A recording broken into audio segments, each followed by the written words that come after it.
It's great to see you all. And we'll start by sharing this fact. I don't know if you knew this, that 1 year ago today, Redeemer Church was launched. So it's our 1 year anniversary today.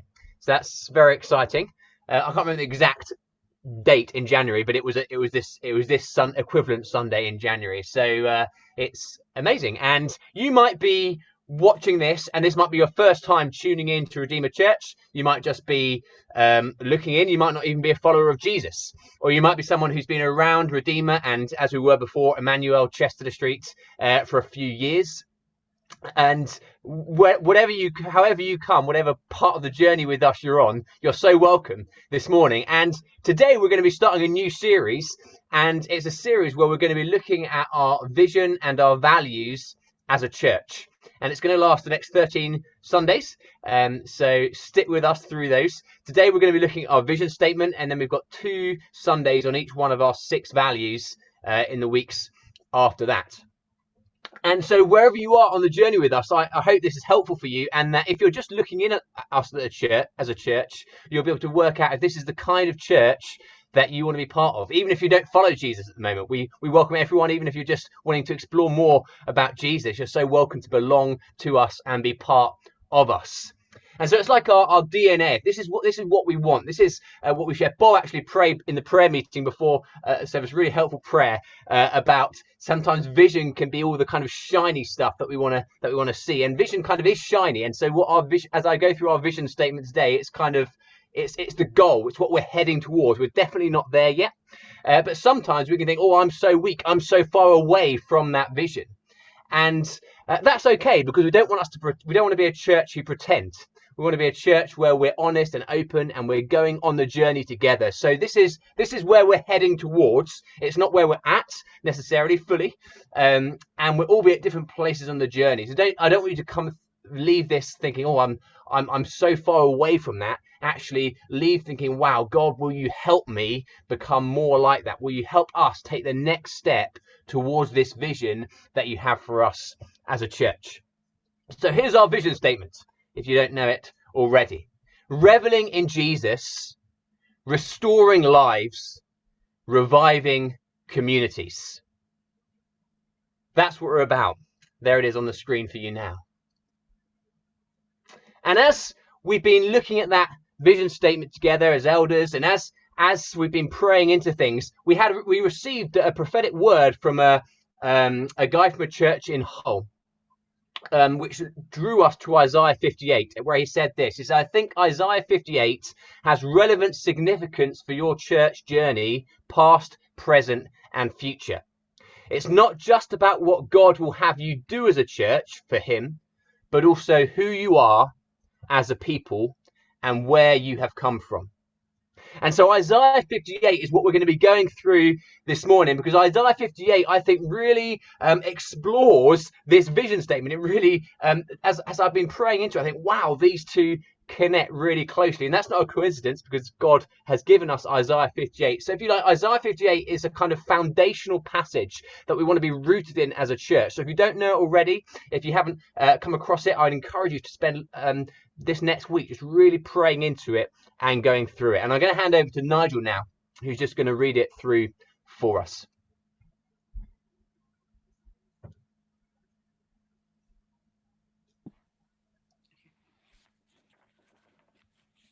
Isaiah 58. Cry aloud, do not hold back. Lift up your voice like a trumpet.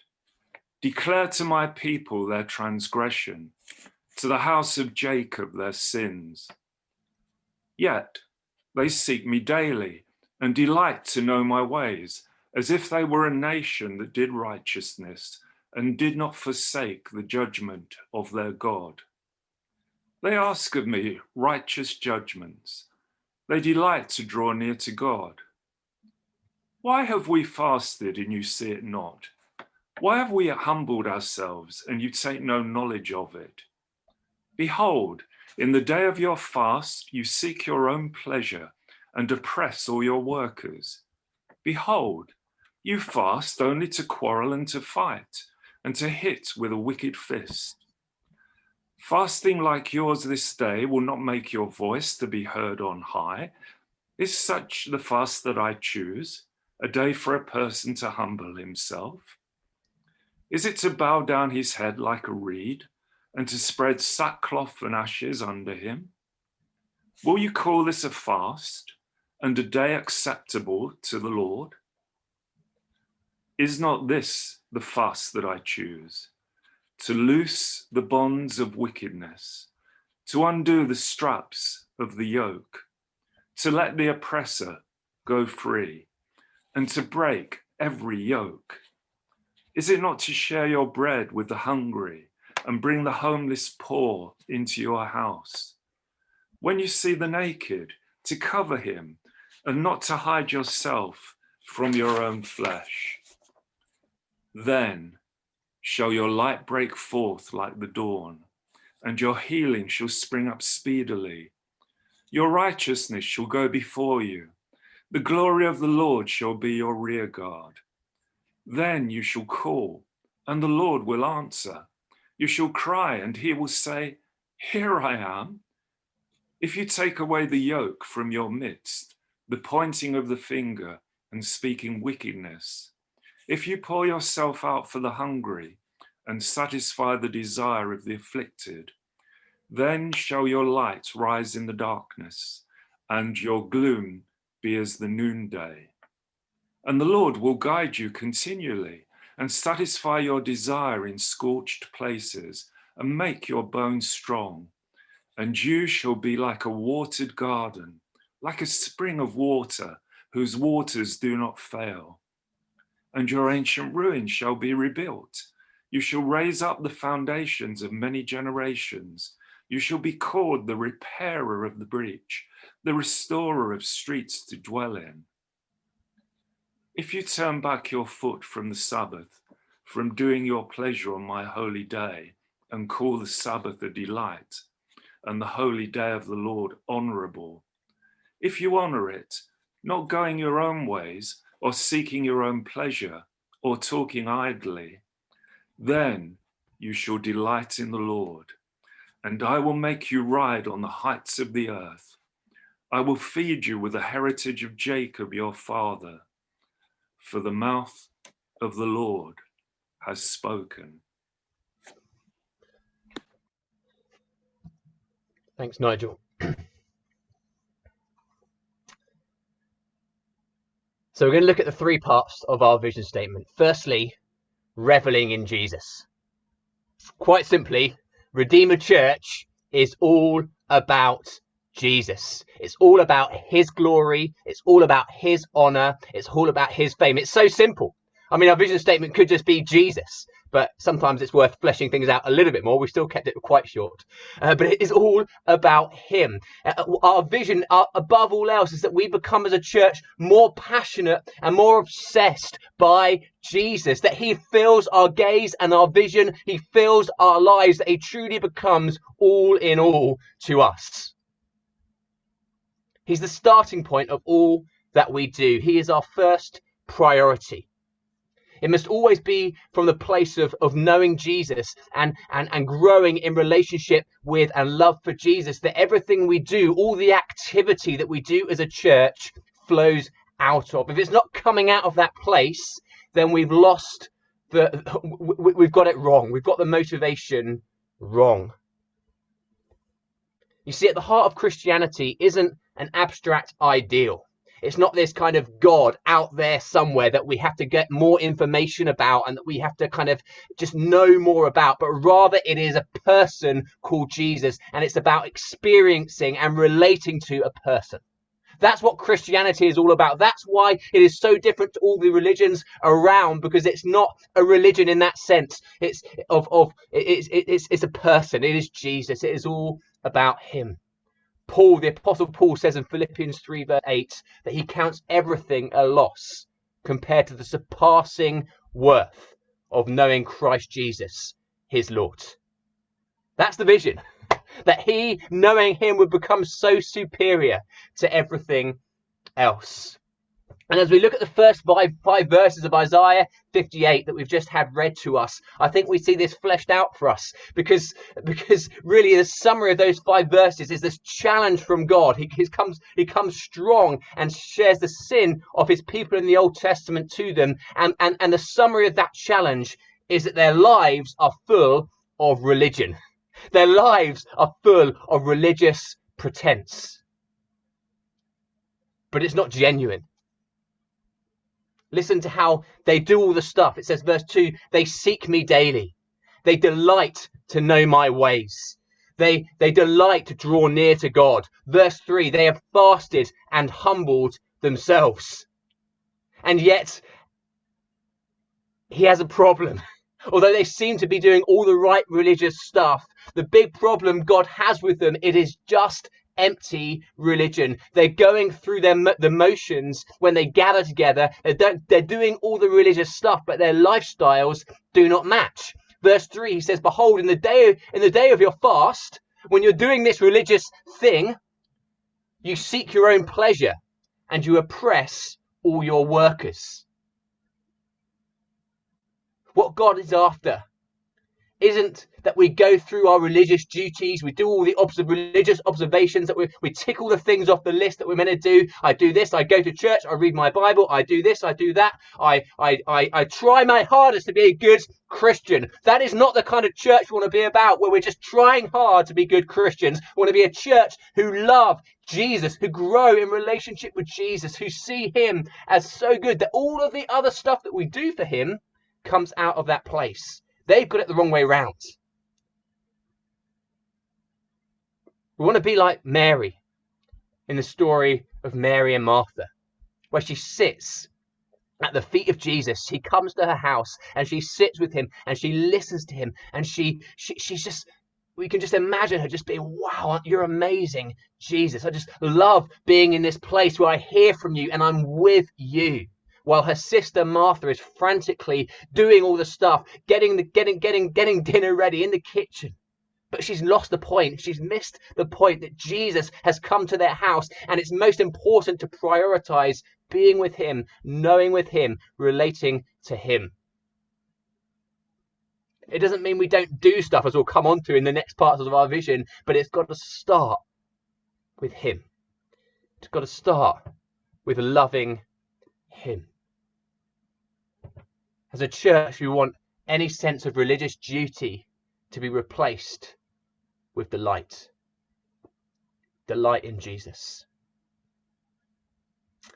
And right near the end of the chapter, in verse 14, we read that's God's desire for Israel. Verse 14, he says, then you shall take delight in the Lord. His heart is that his people will delight in him. That's what he wants. Not they're just doing all this stuff, but they delight in who he is. My desire, he says, is that you won't go through the motions of religion, but really you're unchanged. Rather, my desire is that you will delight in me, that you will love me. And notice it says, then you will delight in the Lord. So a question is, what comes before the then in verse 14? Well, it's verse 13, which is not that surprising. And in verse 13, we read this. If you turn back your foot from the Sabbath, from doing your pleasure on my holy day, and call the Sabbath a delight, and the holy day of the Lord honorable, if you honor it, not going your own ways, or seeking your own pleasure, or talking idly, then you shall take delight in the Lord. So what leads to this delight in the Lord?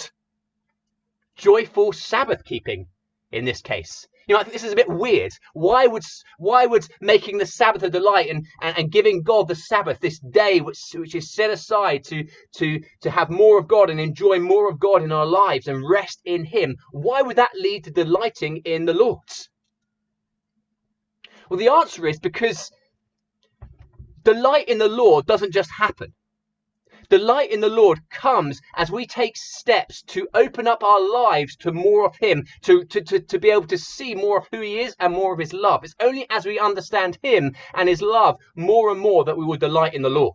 And so what God is saying here is, as you do this discipline that I've given you, this Sabbath keeping, this day of rest with me, as you do that, you are opening up your lives to experiencing more of me, and therefore to enabling delight in me to come. And it's not just Sabbath. We could say that there are all sorts of other spiritual disciplines, what we call spiritual disciplines that God has given us, which enable us to open up our lives to who he is and allow delight in him to be ignited in our hearts. So you might say this morning, I don't really delight in the Lord much. My question would be, are you being proactive in giving God space, giving God the room in your life to show you more of who he is and how great he is? Are you praying? Are you opening up your Bible or listening to your Bible? Are you regularly being part of church community? Are you giving God a day where he's able to, a day of rest where you're able to have more space and time with him? You see, delighting in the Lord is a journey, is an increasing journey that we go on. It's more and more, the delight gets stronger and stronger and stronger, but it's a journey that happens as we take step by step walking with him.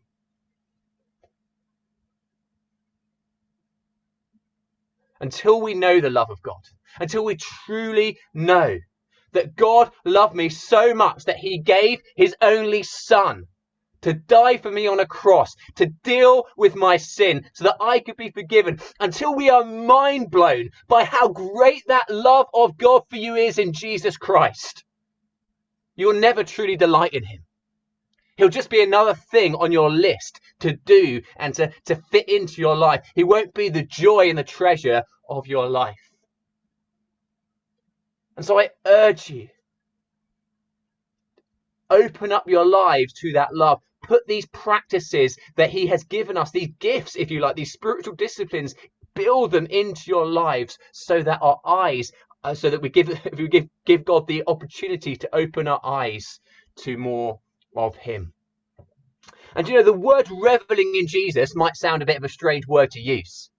And you could argue it's only there because we wanted 3 R's, reveling, restoring and reviving. However, and that is partly the reason, to be honest, the lighting didn't quite fit so nicely. But actually, there is also a real significance to the word reveling, although we don't use it in everyday language that often. What does it mean to revel in something? Well, it's often used of wild parties.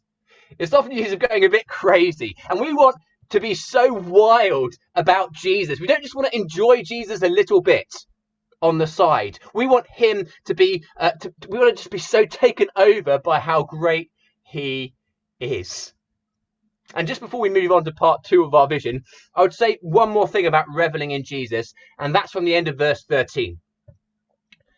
It says, if you honor the Sabbath, not going your own ways or seeking your own pleasure, then you shall take delight in the Lord.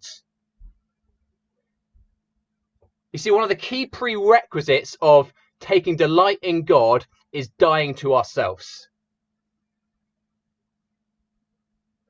If our lives are all about ourselves and we put ourselves first, then Jesus will never be our greatest treasure. And so I just want to urge us, just allow the Holy Spirit even this week to say, actually, what parts of myself, of my own life, am I revolving things around? What parts of, where do I need to die to myself so that Jesus can become greater? I must decrease, he must increase, as John the Baptist said. Reveling Jesus. Secondly, restoring lives. At the heart of Isaiah 58 is verses 6 to 12, which describes what true religion, what true walking with God looks like. And these are beautiful verses. They're also very practical verses.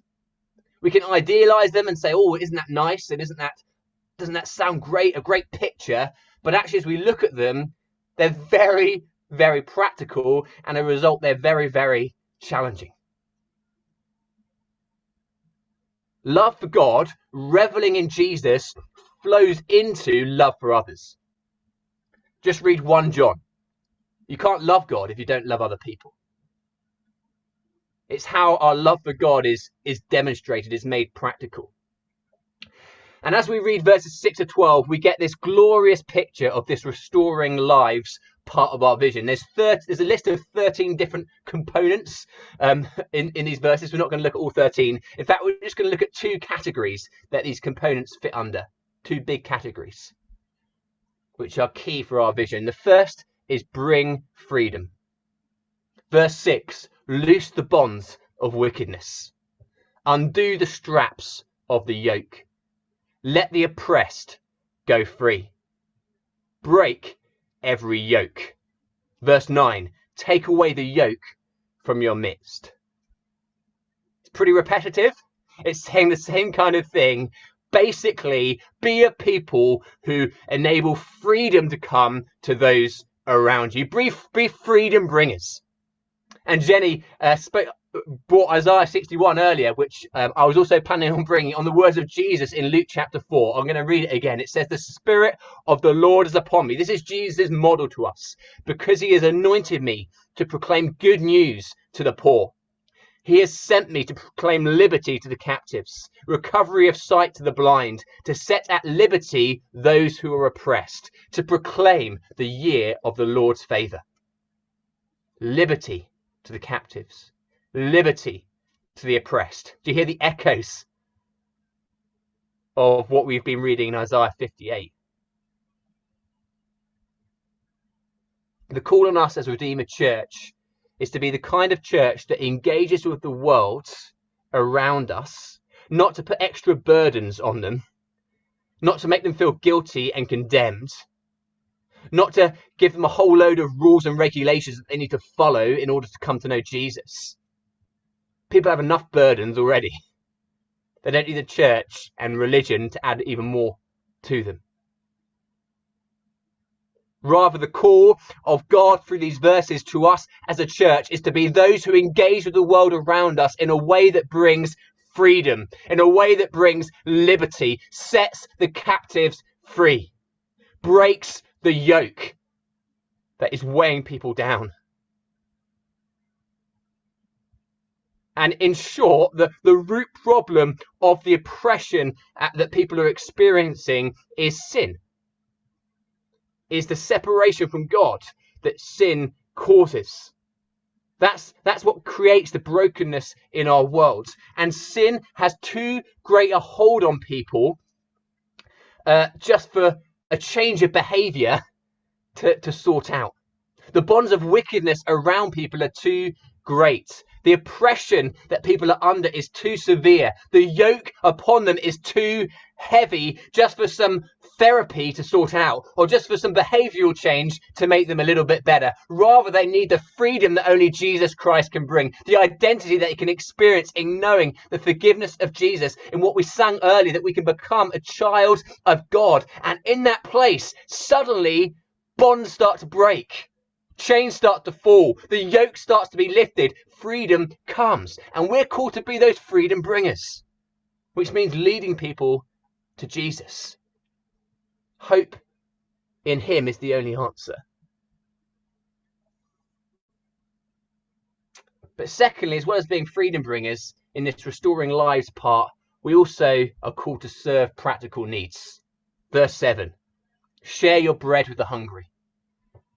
Bring the homeless poor into your house. When you see the naked, cover him. It's very simple. It's pretty black and white, really. It's just our sin decides to make it a bit more grey. Feed the hungry. House the homeless. Clothe the naked. How easy it is for our hearts to be hardened to the needs around us. How easy it is to lack compassion. Again, it's the effect of sin. It turns us inwards and blinds us to the world's needs around us. How easy it is to justify not doing anything. I know it is in my life. We can always give a list of reasons why now is not the time to serve that person. Or their life is too messy. Or I'm not the right kind of person. or it's too risky. And yet we hear God saying at the end of verse 7, not to hide yourself from your own flesh. In other words, treat other people as humans. Treat other people as those who are made in the image of God with value and dignity and worth. They're your own flesh.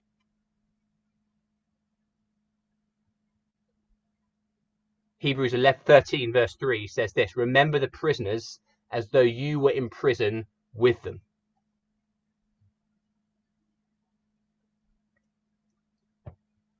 Another classic verse that we like to, oh, that's a nice verse.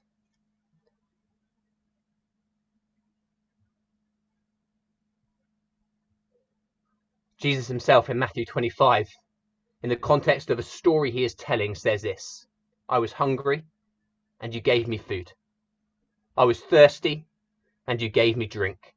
I was a stranger and you welcomed me. I was naked and you clothed me. I was sick and you visited me. I was in prison and you came to me. Do you see the echoes again of our passage? Truly I say to you, as you did it to one of the least of these, my brothers and sisters, you did it to me. In other words, he's saying, as you fulfill with these practical serving the needs of others that you read about in Isaiah 58, you're not just serving other people. What you're doing is you're worshipping me. You are loving me as you love others. And as I've been dwelling on this week, I know my life falls so short. Again, this is vision. This is where we're called to. And before you jump to all the practical, well, I can't do this, I can't do that. Just allow God to put the weight of these verses on your heart. Don't just dismiss them and say it's for other people. We all have a part to play. If we're taking this as core to who we are as a church, we all have a part to play in bringing freedom to others and serving the needs of others. That's how lives are going to be restored. And just like the first part of our vision, this part also has a call to come and die to ourselves. Die to our own comfort-seeking, selfish ways.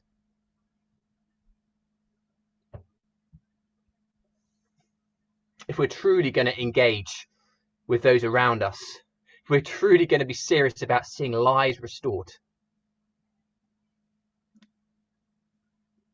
then we need to change our priorities.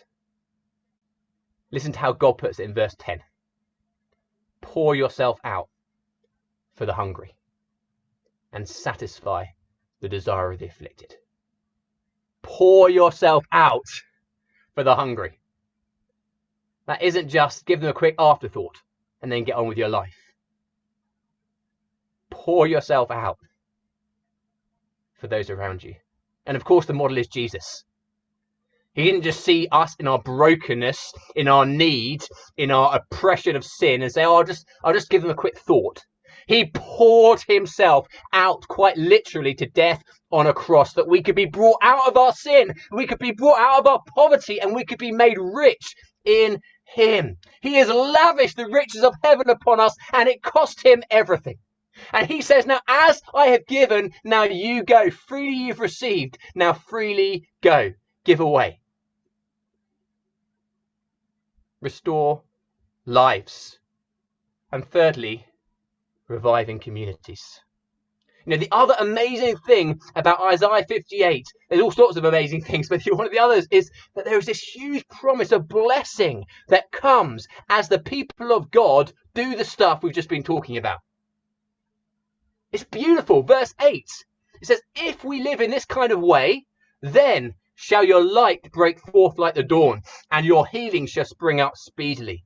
Verse 10 and 11, then shall your light rise in the darkness, and your gloom be as the noonday. And the Lord will guide you continually, and satisfy your desire in scorched places, and make your bones strong. And there's all sorts of other promises. Just read them this week. Say, wow, this is the promise.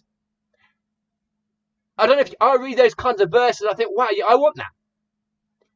I want to be like a watered garden. It sounds good.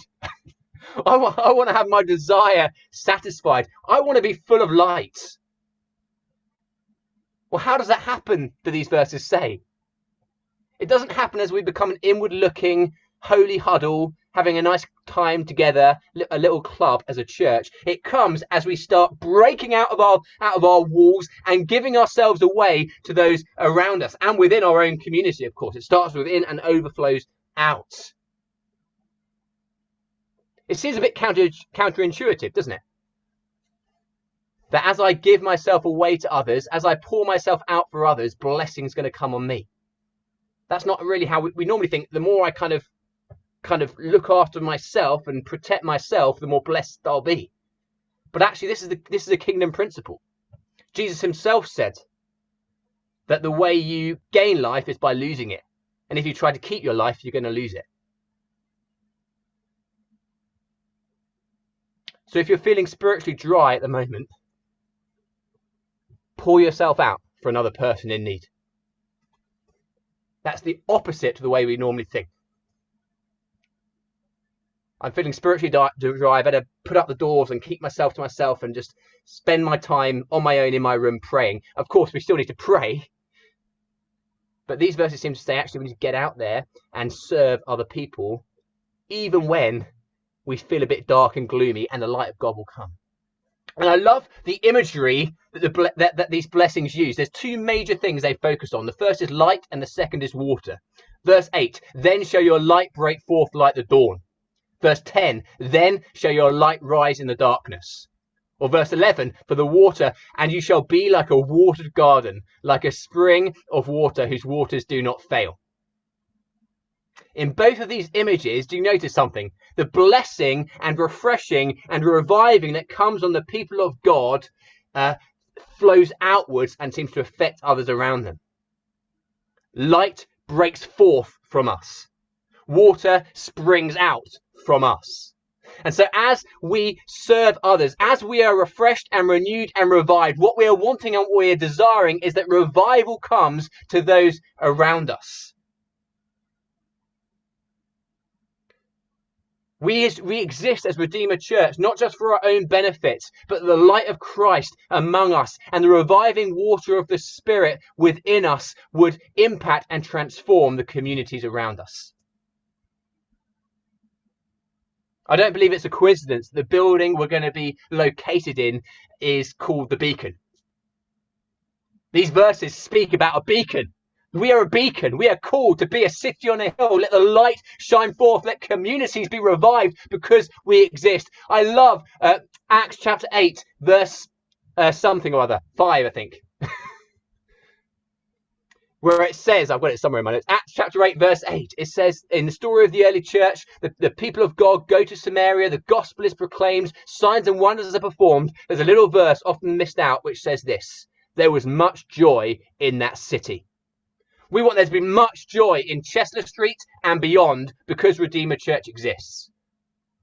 We want revival and refreshing to come to those around us. Not because we're special, but because we are reveling in Jesus, because we are giving ourselves for the needs around us to see freedom come and the needs served. And as we do that, we are trusting God that blessing will fall upon us and flow out from us and amazing things will happen. The vision is nothing short of revival. The vision is nothing short of the gospel of Jesus Christ transforming the communities around us. And if you're watching this and you're from the community and you're not part of our church and you're thinking, wow, these people seem a bit arrogant, they seem to have a bit too big a vision. We want a big vision. We want a huge vision. If our vision is too small, if we think we've got it, it's not a real vision. A vision should always be something that we're pressing on towards. It's always going to be beyond us, but we're moving step by step closer and closer to it. We have a big God. Let's not limit him. But it all comes back as we draw to a close to the first point, reveling in Jesus. It all comes out of that.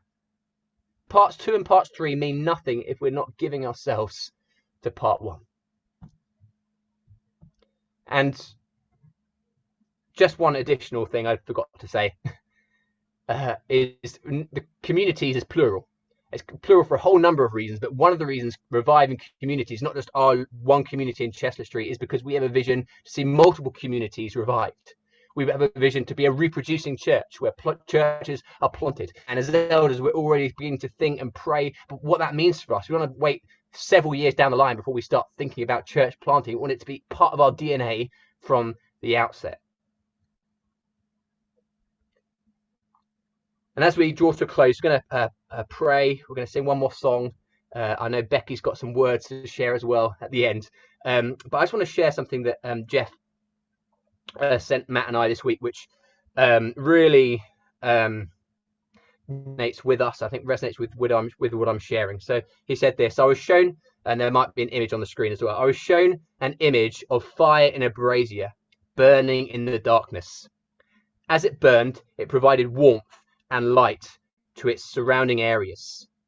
And as fuel was added, the brazier burned hotter and brighter and was of more benefit to those being warmed by it. And I really feel like that bright brazier with the fuel being added is like our reveling in Jesus part. That's the key. That's the heat. That's where everything comes from. All the effectiveness comes from. But God showed me that unless the fire was released from the brazier, unless the embers were allowed to be freed from the cage from which they were contained, the fire would provide warmth and light, but it would never spread. So that's restoring lives. We've got to get out there. We can't keep contained in a church. We've got to get out into communities, bring freedom and serve the needs and lead people to Jesus. I feel God was saying that we need to break through the brazier, whatever that may be for us. We need to go beyond the acts of service. The ones I shared in Matthew 25 includes those, but we also need to go beyond them to begin to share the good news directly and unashamedly.